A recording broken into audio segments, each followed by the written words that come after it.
Hozir sizlarga bitta narsani aytamiz, qaranglar. Shu mahsulotni biz hech qachon ishlatib ko'rmasdan sotuvga qo'ymaymiz.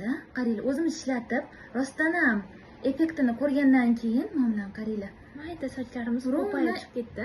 1,5-2 oy bo'ldi, ishlatdik, effektini ko'rganimiz uchun ham sotuvga qo'ydik. Bizga bir ikkita odamlar bu rozmarin yog'i juda ham arzon narxda ko'rdim boshqa saytlarda deb yozishibdi, lekin biz hozir sizlarga shuni isboti bilan ko'rsatmoqchimiz. Va biz ulardan so'radik, sizlar ishlatib ko'rdinglarmi dedik. Ha deb aytishdi. Effekt ko'rdinglarmi? Yo'q. Endi keyin biz isbotlab beramiz, kutib turinglar.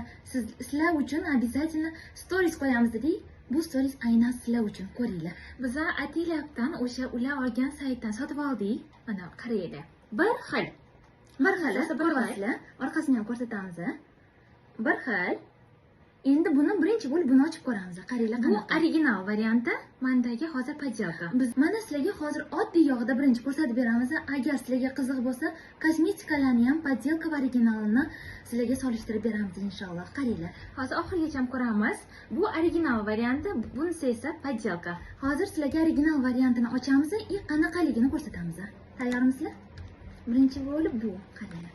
Mana ochdim. Ochganimdan keyin bir xil, farqi yo'q. Voy, yengi. Qaranglar, rangini qaranglar buni. Bu yog'. Mana surdim. Yaltirash bor, rozmarin. Bu original bo'lsa, endi qaranglar bunisini. Podelka varianti qanaqa? Biz endi ishlatib ko'rib, shuning uchun sal qolmadi. Buni rangini qaranglar.